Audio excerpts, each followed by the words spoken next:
महाराज जी, प्रश्न एक ये था छोटा सा कि आप अपने प्रवचनों में बताते हैं कि अगर कोई मतलब कहता है कि हमको ये कष्ट है, तो आप कहते हो कि पूर्व जन्म के कारण ये कष्ट आपको भी हो रहा है। आज मैं आपका प्रवचन सुन रहा था, मैं आया तो मैं आपके प्रवचन सुनता रहता हूँ, बहुत अच्छा लगता है और उससे मुझे बड़ा इंस्पिरेशन भी मिलता है। आज लेकिन सर मेरा कुछ पता नहीं, सौभाग्यता दुर्भाग्यता, आज आपने 1 घंटा नरक पे ही बोला। तो मैं बैठा हुआ था तो मैं सोच रहा था कि आज मेरा कौन सा दिन था कि मैं आया और महाराज जी नरक पे ही बोल रहे हैं। असल बात क्या है कि क्रम चल रहा है। अभी कल तक चला था अन्य लोगों का नीचे के, और फिर परसों चला था ऊपर के लोगों का, और आज प्रश्न हुआ नर्क का। तो नर्क का चल रहा था, और उसे दुर्भाग्य न समझ के अपने को ये देखना है कि हम में वो आचरण तो नहीं जिससे नर्क जाते हैं। तो एक उसी में एक सवाल मेरे मन में आ गया था, वहीं बैठे बैठे आया था। महाराज जी अगर आपकी आज्ञा हो तो पूछूं मैं।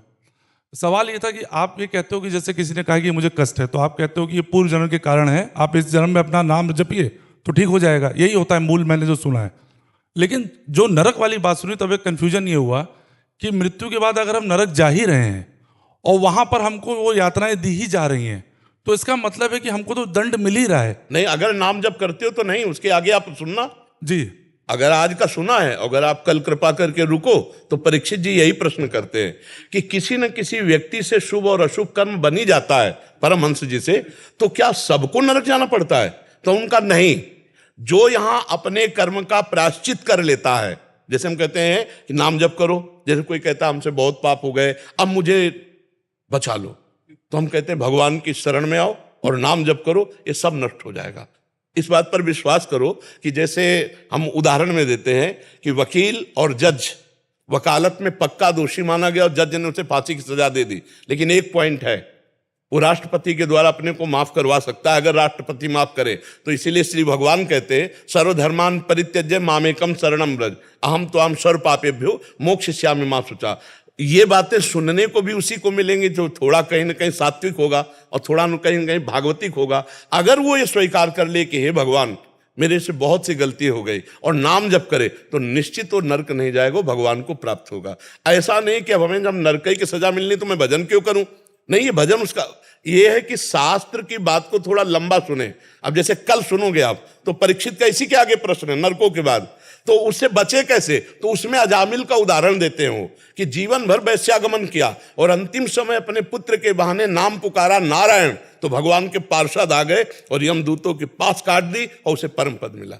आप समझ पा रहे? तो महाराज जी तब तो एक चीज तो ठीक होगी, कम से कम अगला सवाल जो मैंने आपसे पूछा वो परीक्षित जी का भी अगला सवाल था जी। तो एक संयोग का सवाल, मैं सही ट्रैक पे हूँ। हाँ बिल्कुल, परीक्षित जी का सवाल पूछ रहा हूँ तो सही ट्रैक पे हूँ। अच्छा, परीक्षित का मतलब समझते हो? वो चक्रवर्ती राजा हैं, वो प्रजा के कोई भी संशय को वो अपने में लाकर पूछ रहे कि आगे आप परमहंस बोल रहे हो, आगे कोई प्रजा हमारी प्रश्न करे तो हम उस प्रश्न को पहले करके आप जैसे महापुरुष से उत्तर निकलवा लेते हैं। तो वो पहले से ही लिखा हुआ है, जैसे आपके मन में प्रश्न आया ना, ऐसे परीक्षित जी ने प्रश्न किया। तो अच्छा, कहीं ना कहीं आप भगवान के हो, कहीं ना कहीं धर्म का आश्रय लिए हो, नहीं यहाँ काहे को आते, तो आपकी भी गति चलेगी तो धर्म की तरफ ही, ऐसा तो नहीं कि अधर्म की तरफ चलेगी। हाँ जरूर एक अलग स्वभाव होता है, एक होता है अंधविश्वास करके मान करके चल देना, और एक होता है थोड़ा ठोक बजा करके देखना।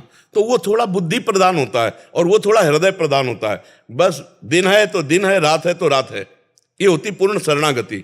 और एक जो बुद्धि प्रदान होता है वो कहता नहीं जी, ये लाइट का प्रकाश है, रात है, दिन नहीं है, हम देखना चाहेंगे कि सूर्य है कि नहीं।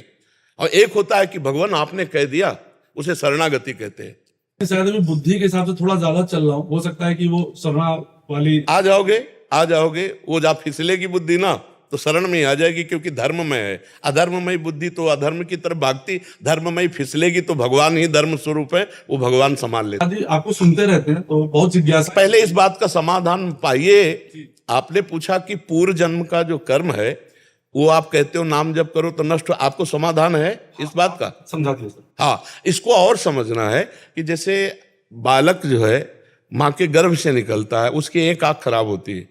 क्यों खराब होती है? सबको 2 आंख दी, उसकी एक आंख, तो पूर्व में उसका कोई कर्म है ना। बालक गर्भ से ही बीमार पैदा होता है, या एक धनी के यहाँ पैदा होता है या एक गरीब के यहाँ, तो हम इससे शास्त्रीय पद्धति से देख सकते हैं कि पूर्व कर्मानुसार इसको संयोग मिल रहा है। क्योंकि जैसे अब आप कोई कर्म करो, दंड मिले, तब तो माना जाएगा ना कि आपने कर्म किया, दंड दिया। वो कर्म लायक ही नहीं, वो दंड उसको मिल गया, इसका मतलब कपड़ा बदला है। लेकिन जो इसको पहनने वाला है वो पूर्व से बहुत कर्म किए हुए है, उसको दंड मिल रहा है। जैसे जेल की वर्दी अलग मिलती है ना, ऐसे ही कर्म भोग की, शरीर की अलग अलग। कोई बहुत धनी परिवार में जन्मा, कोई निर्धन परिवार में, कोई बहुत बुद्धि वाला, कोई मंद बुद्धि वाला। तो इन सब लक्षणों से लगता है पूर्व जन्म का कर्म परिणाम ही जीव के शरीर आदि और सुख संविधान को रचता है। अब इस जन्म में हम पशु थोड़ी कि पूर्व के कर्मों को भोगते रह जाए। अब हम ऐसे नवीन कर्मों का अनुष्ठान करेंगे, भागवतिक कर्मों का, जिससे पुराने कर्मों को विध्वंस करके हम भगवत प्राप्ति करें, हम महान स्थिति को प्राप्त हो, क्योंकि महान परमात्मा के अंश है। प्रायः उपदेश का यही स्वरूप रहता है जो आपको बताया है।